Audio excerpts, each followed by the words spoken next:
Hello everyone, welcome back to my channel. চলে এলাম Goa blog 4 এর জন্য।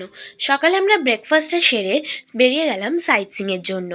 আমরা গেলাম প্রথমে মারিন ফিশ অ্যাকোয়ারিয়ামের সামনে, যেটা হলো অ্যাকোয়ারিয়াম, তার সাথে আছে হরার শো অ্যান্ড তার সাথে আছে 12D থিয়েটার। তো আমরা তিনটেই নিয়েছি। তো দেন আমরা ভেতরে চলে গিয়ে অনেক ফটোশ্যুট করলাম অ্যান্ড সবাই মিলে, অ্যান্ড দেন আমরা টিকিট কাউন্টারে টিকিট কেটে নিলাম।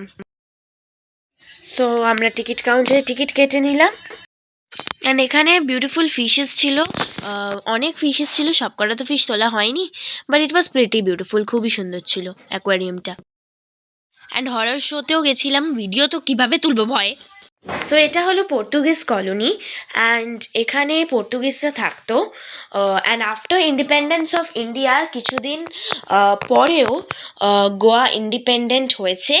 তো তখন পর্তুগিজরা চলে গেছিলো এখানে। তো তারপর আমরা চলে এলাম দোনা পাওলায়, যেটা একটা very famous spot in Goa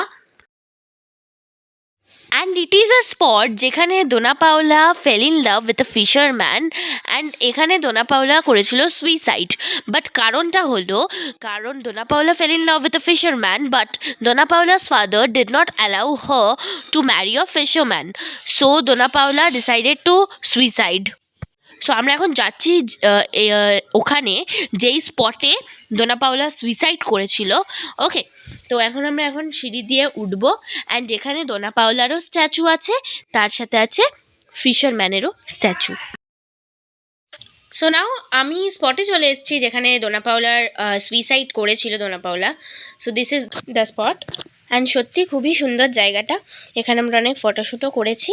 so next আমরা চলে গেলাম হলো মন্দিরে, টেম্পল। তো আমরা চলে এলাম মঙ্গেশী টেম্পলে, ক্যামেরা অ্যালাউড ছিল না, তো তারপরে আমরা চলে গেলাম ব্যাসিলিকা অফ বম জিজাসে, ওখানেও অ্যালাউড ছিল না, সো তোলা হয়নি।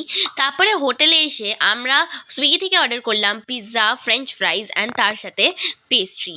তারপর আমরা বেরিয়ে গেলাম ডিনার করতে, চিকেন, পরোটা। তারপরে বেরিয়ে আমরা আইসক্রিমও খেলাম আর এটা আমাদের লাস্ট ডে ছিল গোয়াতে অ্যান্ড 2nd জানুয়ারি আমরা যাব বাড়িতে। তো ভালো লাগলে লাইক করো, শেয়ার করো অ্যান্ড সাবস্ক্রাইব করো। So tata.